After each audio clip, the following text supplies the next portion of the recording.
দুইটা সাবান কিনছি বাড়িতে রাখার জন্য। গ্যাস ডাক্তার বললাম যে দোস্ত 2 মিনিট অপেক্ষা করো, আমি আইতেছি। বাড়িতে আসার পরে আমার মেয়ে বলতেছে, বাবা ওই বাঁশতলা, বাড়ির পিছনে বাঁশতলায় এই সুমন একটা লোকের চৌকুড়ি হেলাইছে। তখন আর আমি ওইখানে গেলাম না।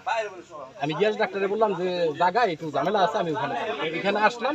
আসার পরে দেখি এখানে ওই পোলাটা পড়ে রয়েছে, চিকুর পাট্টাছে, ওর চৌক উঠাই না, ওর চৌক ওই আগুনে পোড়া দিছে, হাত রক্ত চালাইছে, হাত পা ভেঙ্গা লাইছে, আর এই মাথার এখানে 2-3টা কোপ।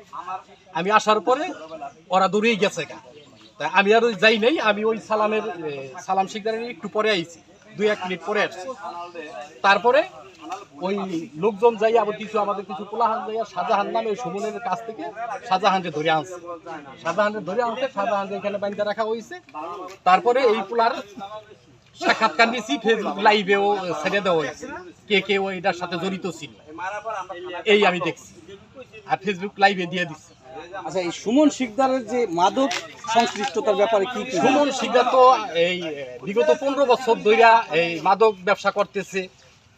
এখন বর্তমানে তো এই সরকার পতনের পর এর মাদক ব্যবসা আরো উত্তেজিত বেশি হয়ে গেছে। কেউ কিছু বললে তার সাথে আরো খারাপ আচরণ করে।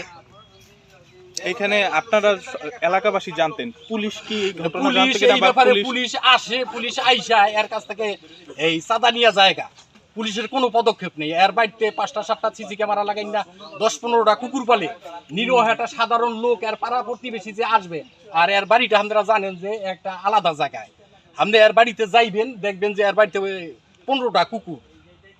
এখন আপনি যাইবেন, কুকুর ঘেউ করবো। আবার এর বাড়িতে সিসি ক্যামেরা আছে। আর এই যে পিছনে, এই পিছন সাইডটা দেখেন, আমাদের এই যে এই গ্রামের পিছন সাইডটা, এখানে আসার মতো কারো সবারই বাঁশবাগান। আর এখানটা এই রাস্তাগুলি সম্পূর্ণ সুমনের বাড়ি থেকে কিভাবে রাস্তাগুলি করছে, মাদকের সম্রাট এখানটা গড়ে তুলছে। আচ্ছা, আপনারা কোন থানার আওতাধীন? আমরা পদ্মা দক্ষিণ থানা। ভাইয়ের নাম কি? আমার নাম আবুল হোসেন। আবুল হোসেন কি? আবুল হোসেন শিকদার।